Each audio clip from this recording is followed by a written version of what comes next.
Okay, so where are we at? Well, we have the timing pretty well mapped out on this sequence.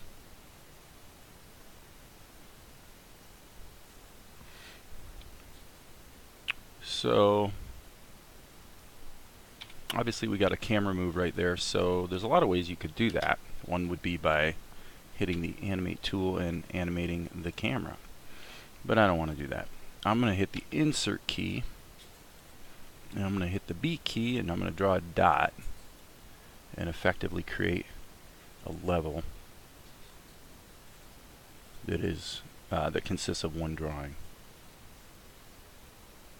Which seems patently insane. Why would you do that? Actually, there's a lot of reasons why you might do that, but the reason I'm doing that, hitting the F3 key now, is so that I can take that column, which is column 2, and then take this column, which is all my keyframes, and lock them together. That way, I can do animation on this level, and it will be inherited by the any layers that are linked to it in the schematic like I just did. So, well, why did I do that? And I'm actually going to grab this and hit Control C. Now, there could be a number of camera moves here. However, I'm really only concerned about one at this point, which is right at the end, because what I want to do is go ahead and render this and cut it into the show before I go ahead and decide what I'm going to do next. So I'm going to hit Control V. So there I've got the same keyframe all through here, and then what's going to happen is over, let's say, a second and a half,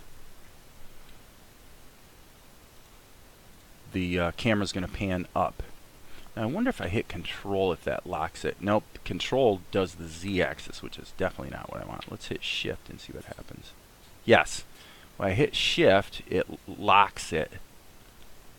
I think to whichever axis you start. Yes, exactly. Whichever axis you start moving on, it locks to that axis. So that was kind of useful. Okay, so now we've got this. Oh, okay. So why is it screwed up? It's screwed up because if you want to, I forgot this, if you want to set a key,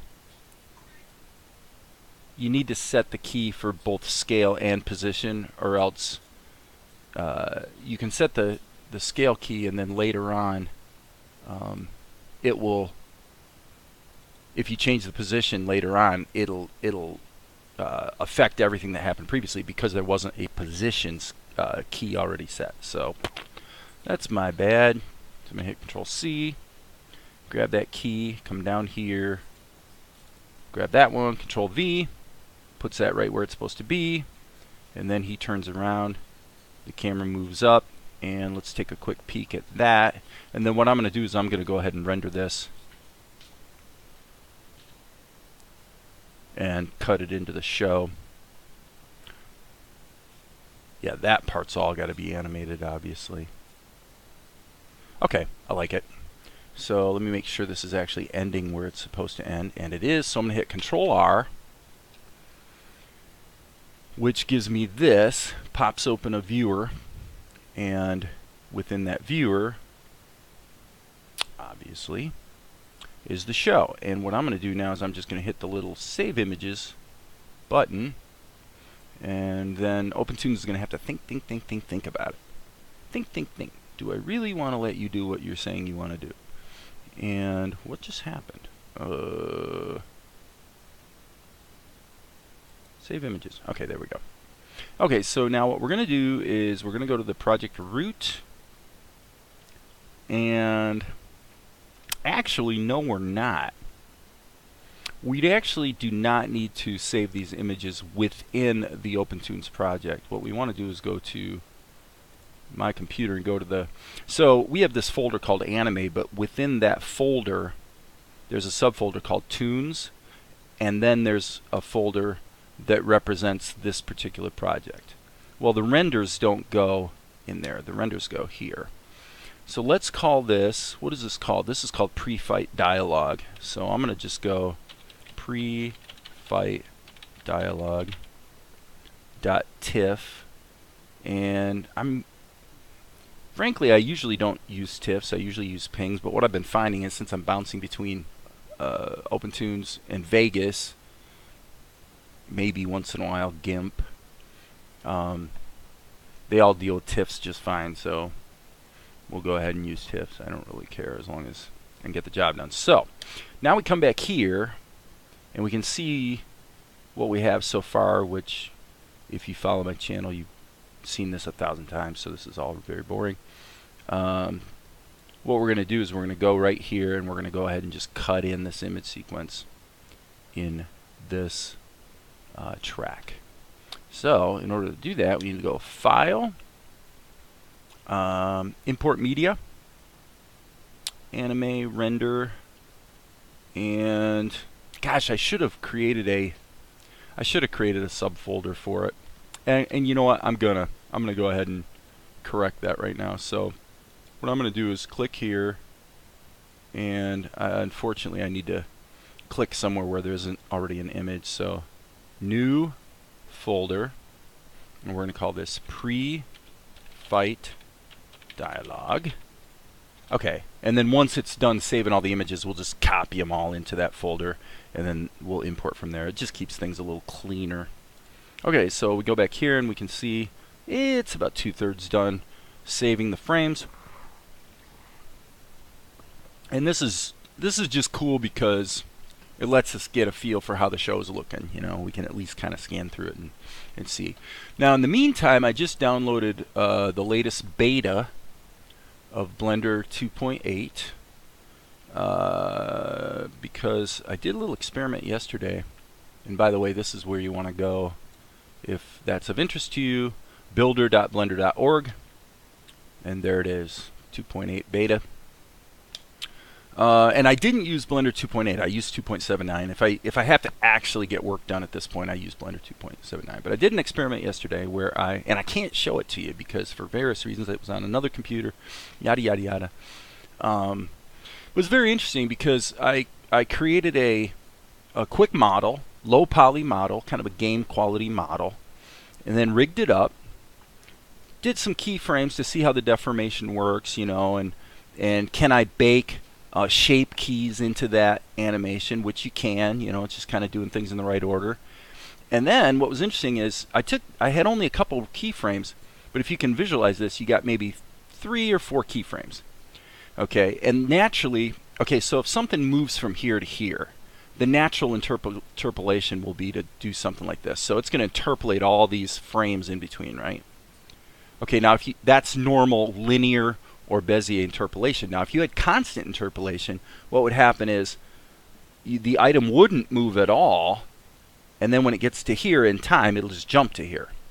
So what I found was interesting was if you have only a few keyframes, and then you just go into the dope sheet and just add a couple intermediate keyframes. So the keyframes are added where the action was already there. So I wasn't doing any animating, I was just inserting keyframes. And then after having them close enough together to where they're like 3 or 4 frames apart, then change everything to constant interpolation.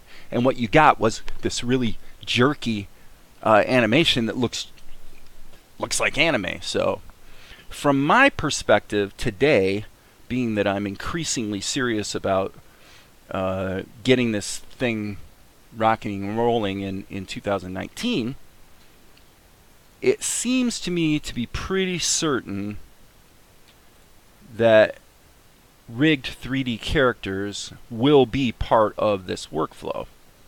So I just wanted to poke at that a little bit. So I just dragged all that into there. And now having done that, what we'll do is go to the first frame. Vegas detects that there's 288 frames in it. So I'm going to open the sequence. Boom.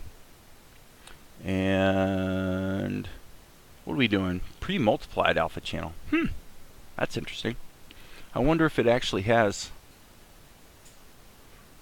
a pre-multiplied I have no idea. It depends on how OpenTunes saved them. So since it decided that they were pre-multiplied, I'll just assume that it's correct for the moment. No worries. Okay, so let's go to the project media view. And then if we scan, there it is. Oh wait, that's not it. This is called P for pre-fight dialog. Okay, so there it is right there. Okay, so what we'll do is we'll just drag that in there. And now, let's see what happened. Okay, so we can see what happened. So it's got an alpha channel. So in other words, there's no white background. So that's pretty easy to fix. What we'll do is we'll just go in here for the moment. I'm sure this will change later, but what I'm going to do is insert a solid color right there. And by putting a solid white behind it, ta-da, now we can see what's going on. Okay.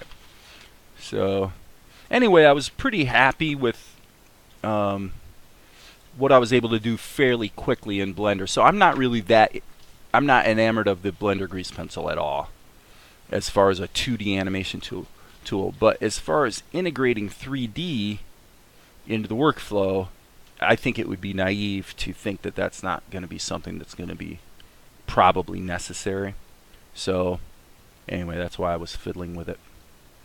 And it's quite positive. And I may just use Blender 2.79. I'm going to have to go through a rigorous, many-day process, probably spread over a month, of messing around with Blender 2.9, or I'm sorry, 2.8, before I'm going to be comfortable with being able to actually get any real work done. Okay, so let's see here. There goes the vase. Oh, save the vase. What the heck? And there's Akari. Now it cuts to her. Put it down. Humph. Okay, so my overall sense here is that the opening sequence, and that's why we do this. You cut it in, you get some context of the rest of the show. Right here, boom, right here. This sequence right there, those 4 shots are basically happening too quickly. There really isn't enough time for him to kind of sort of think about what he's doing. Now the downside with all this is that I'm hitting the L key, because in OpenTunes you would hit the L key to start or stop it looping. It's not the same in Vegas. Okay, so the problem is if I change this timing, which definitely needs to happen, then if I re-render the image sequence, then the images will all be wrong, and I'll need to re-import the sequence completely and just delete this one. But that's okay. At least now we kind of know what we're looking at in terms of timing. My basic complaint is this. Oh, let me do that again. 24 frames a second. Yeah, I don't like this shot right here being as short as it is. So since I've been working with kind of even increments, I'm just going to add a half a second to it, quite literally. Actually, that helps a lot. That 1/2 second helps a lot. Okay. So there's that shot. Now this shot, again, I said a half second. I meant a 1/4 second. It's actually a 1/4 second. Okay. Okay. What happens? This one I'm not so sure about if it's going to work, but let's give it a try. Put it down.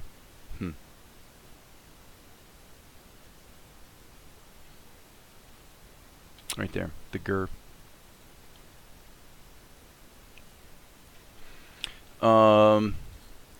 Well, this is what I've been finding consistently, is that when in doubt, let it breathe.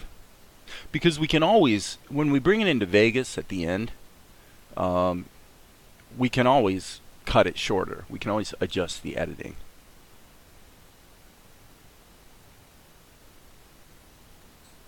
Okay, so now as you can see, the keyframes are in the wrong place, but that's pretty easy to fix. All you do and we want to start it here. So, and we're doing 1, 2, 3/4 of a second. So let's just go ahead and first extend this. So we're going to go 1/4, 2/4, 3/4 of a second. And we're going to move this one 1, 2, 3/4 of a wait, I think I counted wrong. Okay, now we also have to change the end frame. Otherwise, as you just saw, it loops in the wrong spot.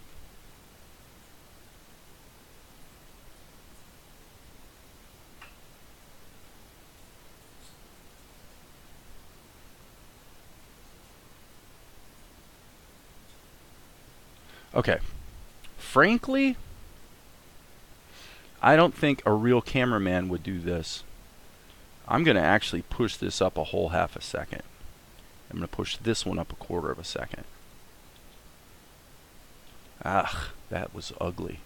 That was ugly. Okay, so now because I'm driving myself bananas with all this scrolling, I'm going to set my start marker there. Okay, that is absolutely stupid looking. Wonder why.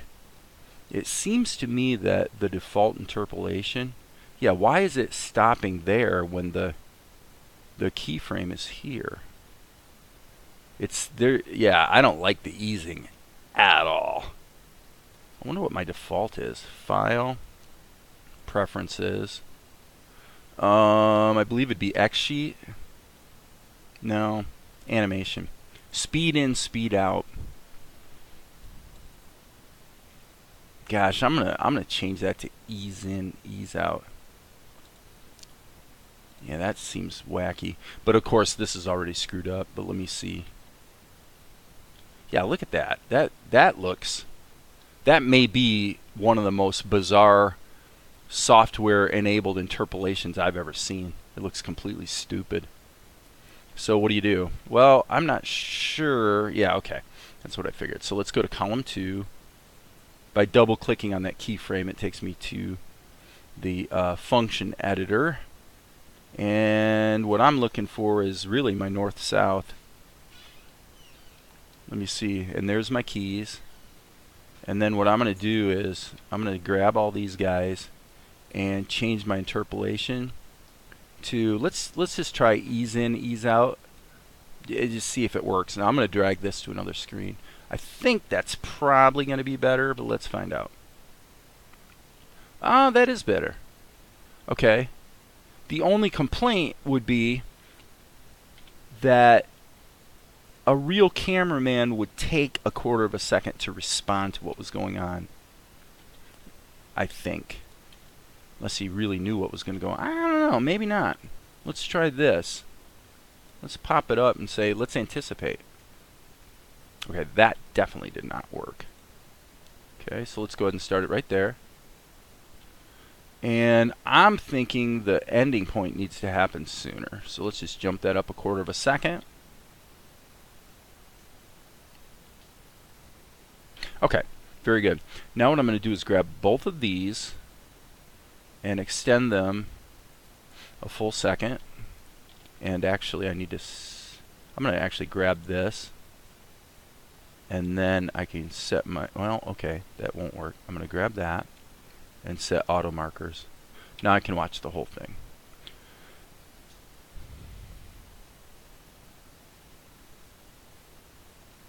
Okay, I want to make a point here too. Right here, I'll show you. Okay, that actual line of dialogue would start here. So that's why this final shot seems to drag a little longer than it probably should. But you got to remember, she's launching into a line of dialogue, and you know, for editing purposes, you want to bleed them over. So you want her dialogue to start, then do the cut. You don't want everything to start at the same time. That tends to look fairly cheeseball.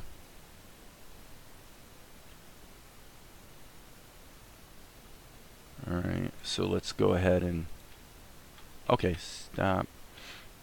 I had to do that because I think it was going to accidentally insert a keyframe.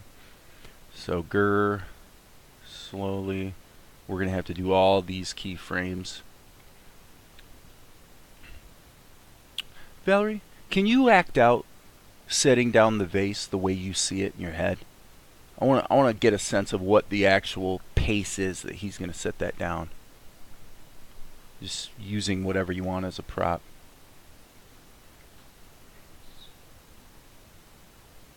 Okay, got it. Got it.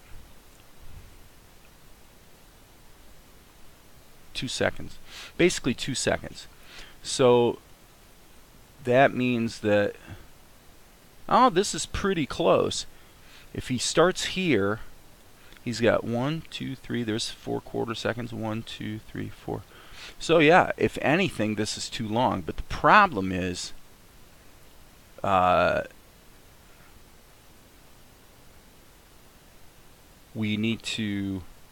probably going to have to actually extend this down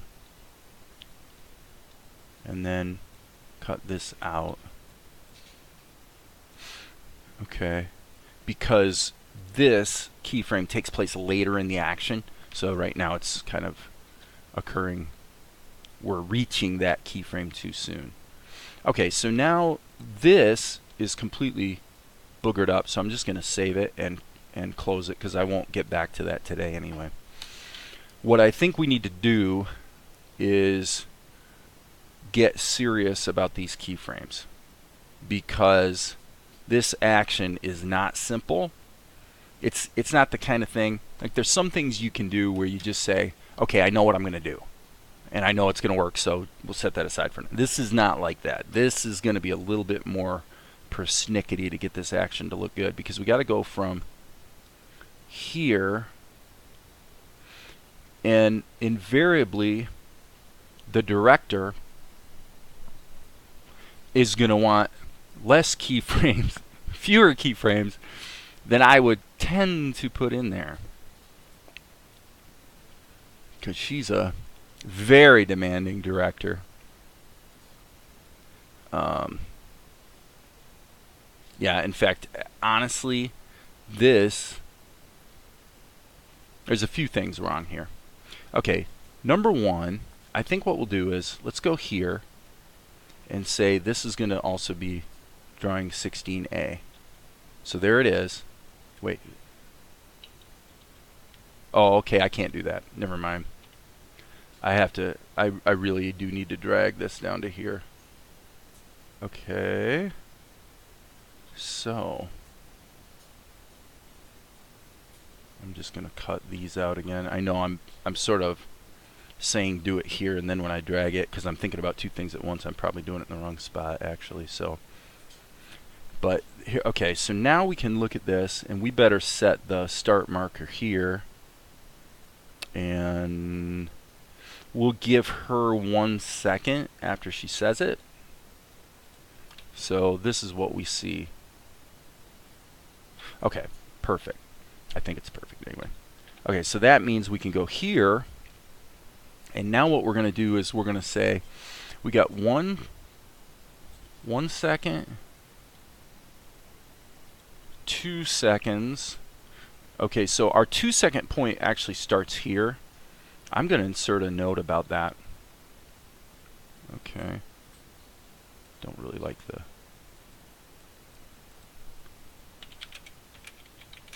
2 second action ends here.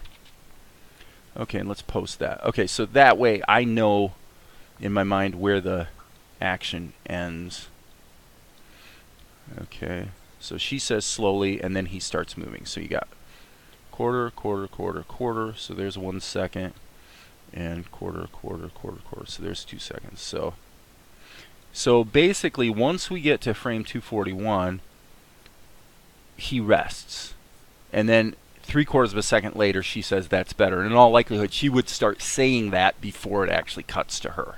Okay, just like we covered a moment ago. So this looks pretty good.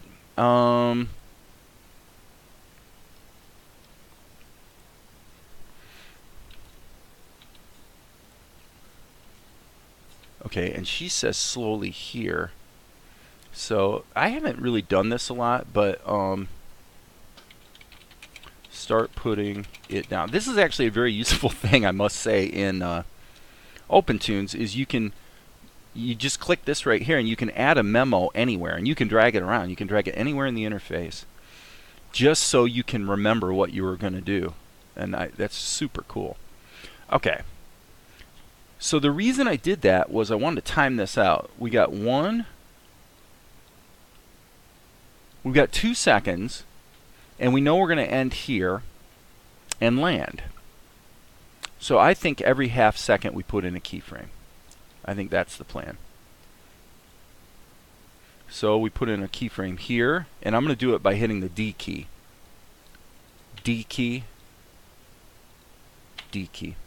Probably this keyframe is going to get outvoted, but let's see. So the way I'm going to do this, I'm going to do this as simply as possible. I'm going to say this is going to go here to here, here to here,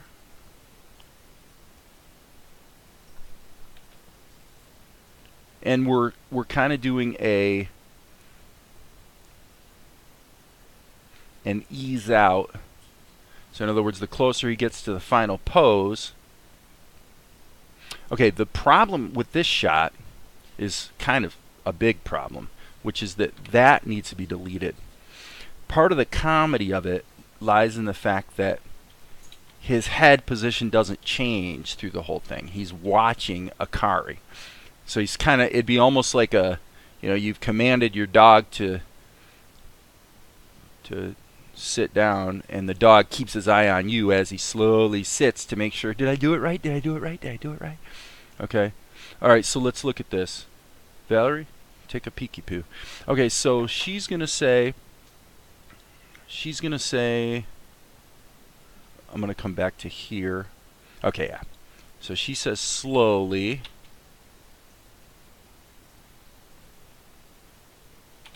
Something like that. Yeah. Now this last keyframe I feel like happens a little too soon or too quick. But, so I'm going to actually, I am going to, I think I'm going to take this one. I'm going to rotate that a little bit and pull it back. Okay. And then this one, yeah. This one, unfortunately, it's just too messy. So I'm just going to go ahead and erase a bunch of stuff. Grab this here. Use my S key again. Control C. Control V. And then, which is cool because now I know that this is definitely in the exactly correct position. And really what would happen is there'd be a slight tilt here.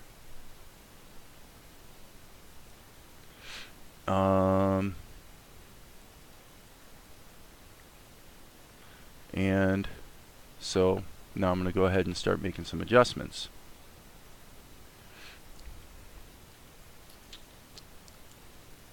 All right, and push that down. Okay, let's take a look.